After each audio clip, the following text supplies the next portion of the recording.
আসসালামু আলাইকুম, welcome to my channel easy cooking. আশা করি সবাই ভালো আছেন।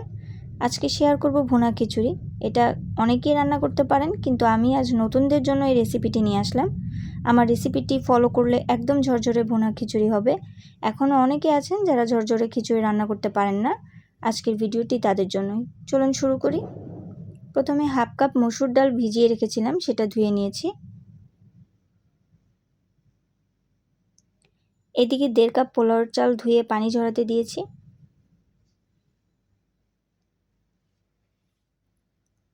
এখন একটি পাতিল বসিয়ে দিলাম।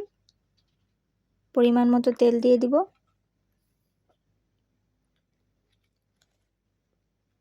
তেলটা গরম হলে পেঁয়াজ কুচি দিয়ে দিব পরিমাণ মতো।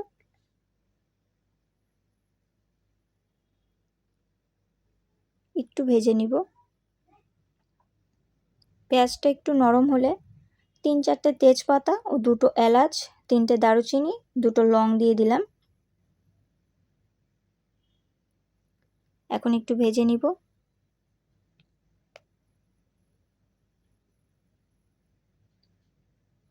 আমি এখানে 1 চা চামচ পেঁয়াজ বাটা দিয়ে দিলাম।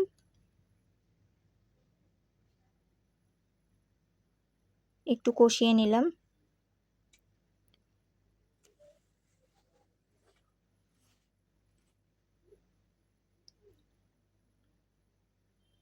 এখন 2 চা চামচ আদা রসুন বাটা দিয়ে দিচ্ছি। একটু কষিয়ে নিব।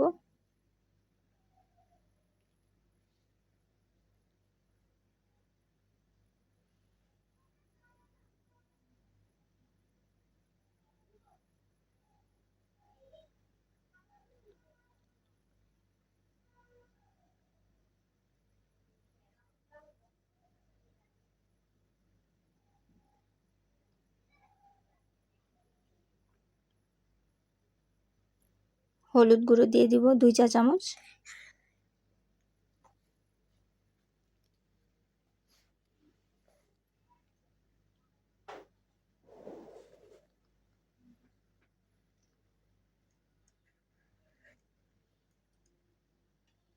একটু কষিয়ে নিচ্ছি।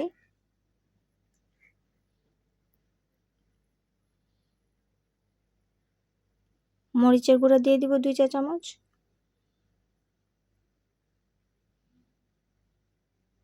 এবার এটাও একটু কষিয়ে নিব।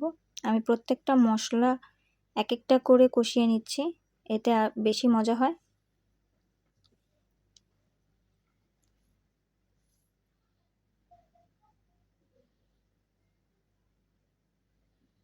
অল্প একটু পানি দিয়ে দিলাম যাতে মশলাটা পুড়ে না যায়।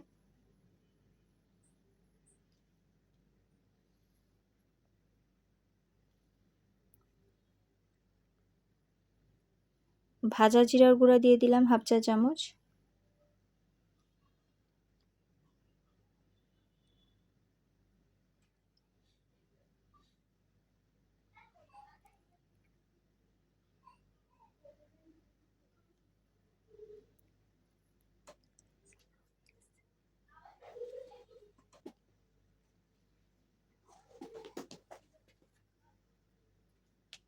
ধনিয়ার গুঁড়া দিয়ে দিলাম 1/2 চা চামচ। গরম মশলার গুঁড়ো দিয়ে দিলাম 1/2 চা চামচ। লবণ দিয়ে দিলাম 2 চা চামচ।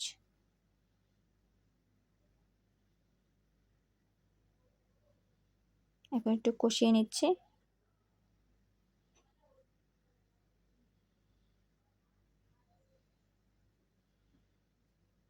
অল্প করে পানি দিয়ে দিব। এখন মশলাগুলো ভালো করে কষিয়ে নিব।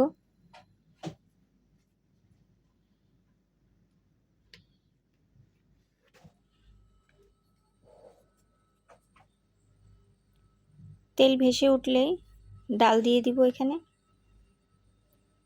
ডালগুলো একটু কষিয়ে নিব।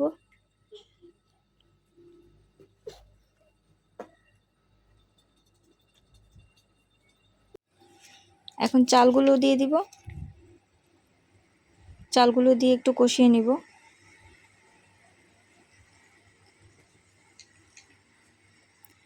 অনেকক্ষণ একটু ভেজে নিতে হবে। যত বেশি ভাজবো তত ঝরঝরা হবে, তাই একটু ধৈর্য সহকারে ভালো করে ভেজে নিতে হবে। আমি এখানে 1.5 কাপ চাল প্লাস হাফ কাপ ডাল ইকুয়াল টু 2 কাপ দিয়েছি। 2 কাপের জন্য আমার পানি দিতে হবে 4 কাপ। আমি পানিটা আগেই ফুটিয়ে রেখেছিলাম। ফুটন্ত গরম পানি 4 কাপ এখানে দিয়ে দিতে হবে। ঝরঝরার জন্য কিন্তু পানিটাই আসল। এখন আমি ফুটন্ত গরম পানি দিয়ে দিব 4 কাপ। যেই কাপের মাপে আমি চাল আর ডাল দিয়েছি ঠিক সেই কাপের মাপে আমি পানি দিচ্ছি।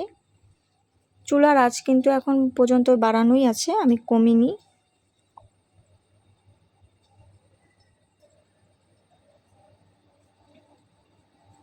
যতক্ষণ পর্যন্ত চাল আর ডাল ও পানি এক সমান না হচ্ছে চুলা আমি আঁচ কমাবো না।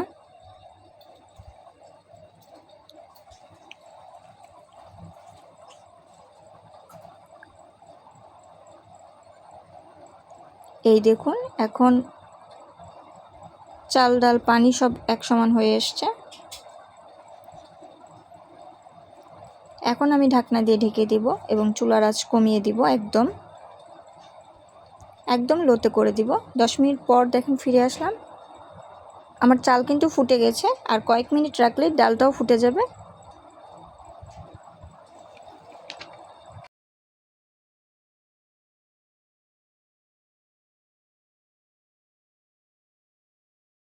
আর কয়েক মিনিট আমি ঢেকে রাখবো।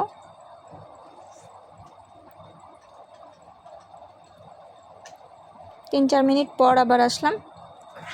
দেখুন ডালটাও ফুটে গেছে। এই যে আমার খিচুড়ি একদম রেডি। এখন গরম আছে, যখন ঠান্ডা হবে আরও ঝরঝরা হয়ে যাবে। চলুন আপনাদের পরিবেশন করে দেখাই। এই দেখুন গরম গরম ভুনা খিচুড়ি, সাথে ডিম ভুনা ও আমের আচার। আমার রেসিপিটি কেমন লেগেছে কমেন্টে জানাবেন, আর ভালো লাগলে প্লিজ লাইক, শেয়ার ও সাবস্ক্রাইব করে দিবেন। সবাই ভালো থাকবেন, সুস্থ থাকবেন, আমার জন্য দোয়া করবেন। আল্লাহ হাফেজ।